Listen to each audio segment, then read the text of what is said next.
адам өліп, ешкім қалмауы мүмкін. Бұл ел алғаштардың елі. Тіпті оқушылар да сабақтан кейін караоке клубқа барып, іше береді. Қаншама туалеттерінде жасырылған камера орнатып, адамдардың дәретін сындырып жатқан видеолары интернетте жүр. Сол камералардың жасырылғаны сонша, тіпті полиция арнайы аппаратпен келіп, камераны таба алмайды. Арнайы біздің үлкен дәретімізге арнап парк жасаған ел. Қараңыздар, мына мүсін не істеп тұр. Бұл ел Корея. Сәлеміздер, мен Диана Кю. Әлемнің түнегі бағдарымызды жалғастырамыз. Көбіңіз именно оңтүстік Корея жайлы сұрадыңыздар. Сіздердің қалауларыңызды орындамай Диана Кю боп не істеп жүр ма? Кореялықтардың әлі күнге дейін аяусыз итті өлтіріп жейтіндері, пластикалық операцияны бөпелерге дейін жасататыны. В общем, әсіресе кей-попты жақсы көретіндер ұнамай қалатын факты естуге дайын болыңыздар. Мен қолымдағы корейская палочка.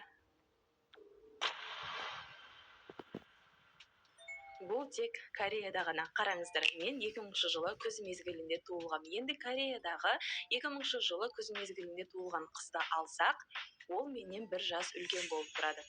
Бір күнде, бір жылда туылсақ та. Өйткені Кореяда адамның жасын әйел баланы көтергеннен, яғни екіқабат болған кезден бастап есептейді. Сонда енді туылған баланың жасы уже бірде деп елестете беріңіздер. Мына көріп тұрғандарыңыз Оппа Гангнам Стайл.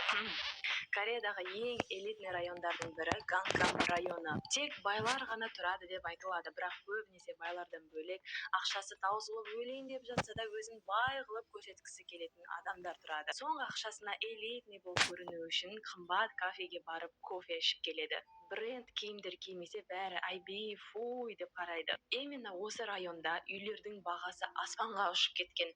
Бір бөлмелі үйдің бағасы $1 миллион. Біздің ақшамен 530 миллион теңгеден көп.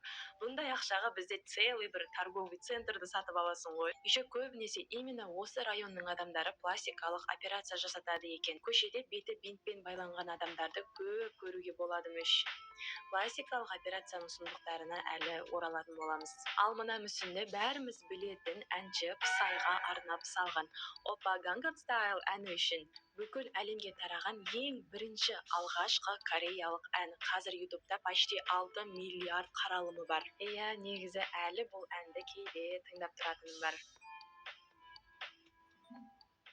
90 жылдары Кореяда ауаны тазалауға арналған спрейлер көп сатылатын. Ауа тазалайтын аппаратқа құйып жібереді да, все, сол спрей бүкіл үйге таралады. Бір кезде күннен күнге адамдар өздерімен өздері ауырып, өле бастады. Врачтар паникада, не үшін болып жатқанын ешқайсысы түсінбей жатыр. Бәрінің өкпесі шіріп жатыр. Именно ауа алатын өкпесі. Қаншама балалар, ішінде бөпесі бар екіқабат әйелдер. Почти 8000 адам уланып, ішінен 1500-дейі қайтыс болды. Барлығына себеп бір нәрсе. Сол ауаның микробын өлтіретін спрей. Ішінен егер дұрыс айтсам, полиэксамилетин табылды, яғни адамға зиян химиялық у. Ең жаманы не екенін білесіздер ме? Спрейді шығаратын компания адамдардың именно сол спрейдің кесірінен өліп жатқанын прекрасно біліп тұрды. Бірақ бар ойлағандары ақша, көбірек пайда табу болғаннан кейін сол улы спрейлерін сатуды жалғастыра берді. Адамдардың себепсізден себепсіз өлуі 10 жыл жалғасқан. Представляете, 10 жыл. Тек 2011 жылы ғана бар шындық ашылып, компанияның бастығы 7 жылға қамалды. 1500 адамды өлтіріп алып 7 жылға. Негізі басында 20 жыл деп айтылған екен, бірақ ақшасы көп біреу ғой, енді білесіздер ғой. Есептеп қарасам, уже 2018 жылы бостандыққа шыққан болуы керек. Бұл Кореяның тарихындағы ең үлкен трагедиялардың бірі. Даже киносы да шыққан. Аты «Невидимый убийца».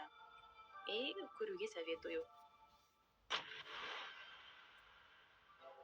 Қазірден ескертіп қояйын, ештеңе жемей тұрыңыздар.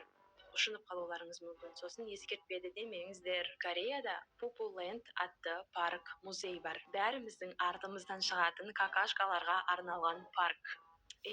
Просто мына суреттерге қараңыздар. Міне унитазда отырған мүсін. Міне үлкен дәреттерін сындырып жатқан мүсіндер. Еркек прям қатты күшеніп тұр. Міне туалеттің ішінде отыр біреуі. Ал мына жіп арқылы арттарын сүрткен. Кореядағы ең алғашқы туалетная бумага. Ал мынау өңшем байлар отыратын элитный туалет. Ал мынау чота ханның туалеті ау дейм, қасында шошқалар жүр. Сонда ханның какашкасын шошқалар барып жейді. Не үшін бұлайша айтқанда құрмет тұтады. Қазір бір аңызды айтып беремін, бәріңіздің ауыздарыңыз ашылып қалады. Бұрынғы заманда адамдар күнде балық аулап жүрген суда бір әйел өліп қалыпты. Содан кейін ол суға балықтар мүлдем жоламай кетіпті. Барлығы судың бетіне шығып өліп қалған. Бейшара адамдар балықсыз қалып, енді не істейміз деп жүргенде бір еркек өзін ұстай алмай суға кіші дәретін сындырып алады ғой. Содан кейін балықтар өзімен өзі жүзіп келіп көбейіп кетіпті. Мәссаған, бұндай аңыз естем деп ойламаппын. Содан кейін адамның алдынан артынан шығатын отходтарды киелі деп санап арнайы осындай музей, парк жасаған. Кореяда бұндай парк екеу деп естім. Барып көру керек болды, иә. Кореяның бүкіл адамы білетін бір аңыз бар. Кеше ғана Хэллоуин болды, сол үшін сіздерді бір шошытып алайын, иә. Бұрынғы заманда Энна атты әдемі қыз өмір сүріпті. Балық аулайтын бір жігітпен атастырылып қойылған екен. Бір күні сол балықшы жігіт балық аулауға өзінің болашақ әйелін алып кетеді. Сен судың жағасында отырып мені күт, мен балық аулап болып қайтып келемін дейді. Алайда қатты толқын басталып кетіп, жігіт өзі үйіне қайтып кетеді, ал қыз бейшара сол жерде отырған күйі қалып кетеді. Болашақ күйеуін күтіп сол жерде суға батып қайтыс болады. Ал сол күннен бастап суда ешқандай балық өмір сүрмей қойды. Ал судың жағасында ақ көйлек киіп тұрған қыздың аруағы тұрады екен. Сол аруақ әлі үйленбеген жігіттерге тиеседі екен, артынан қалмай аңдиды екен. Енді бір бойдақ жігіт келіп, судың жағасына өзінің кіші дәретін сындырған соң ғана жаңағы аруақ қыз тынышталыпты. Ешқандай жігітке тиіспей қойыпты. Яғни тағы да жаңағы туалет музейіне қайта ораламыз. Қызық, Негізі осы именно тұрмысқа шықпай қалып кеткен қыздың аруағы жайлы көп дорамаларда естігем. Кореяда тағы фан-дис деген миф бар. Ол мифте егер адам түнде вентиляторды қосып ұйықтап қалса, ол енді ешқашан оянбайды. Именно түнде ауа жетпей қайтыс болады деген сөз. Осы мифтің кесірінен Кореядағы кейбір кондерларда түнде қосылып қалып кетпесін деп таймер қойып қояды екен. Негізі мифтен бөлек желательно түнде кондерді қосып ұйықтаудың қажеті жоқ.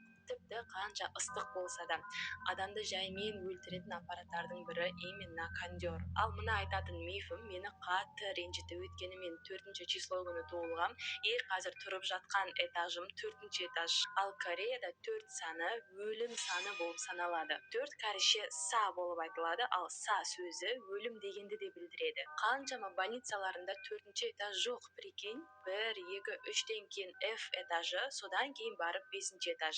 Дата 4 санын ұнатпайтындары сонша, адамдар үй сатып алатын кезде 444, 404 санға вообще жоламайды. Ал үйді сатушылар 4 саны бар квартиралардың бағасын арзандау қылып қояды. Әшейін сан үшін.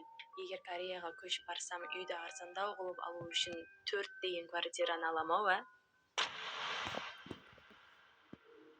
Кореяда босинтанг атты тамақ бар.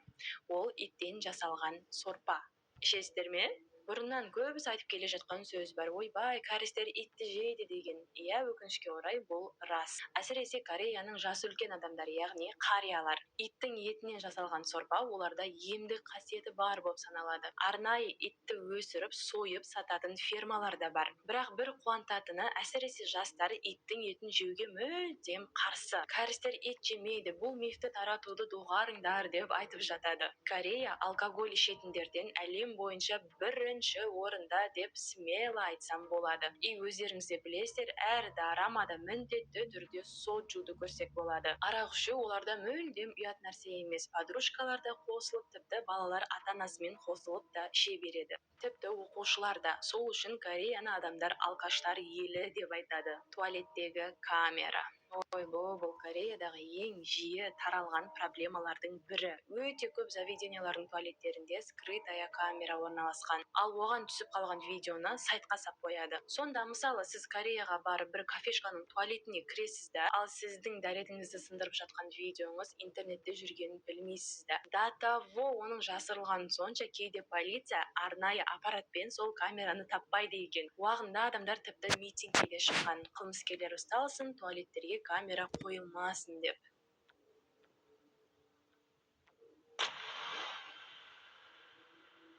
Бізде, яғни Қазақстанда бір ерін істеткенге ойбай, оның түрі өтірік деп жүргенде, ал Кореяда даже бүкіл түріңді өзгертіп тастасаң да ешкім таң қалып қарамайды. Уже барлығына үйреншікті нәрсе. Мысалы, мына фотоларға қараңыздар. До и после операции. Кәдімгідей өзгеріп кеткен, я.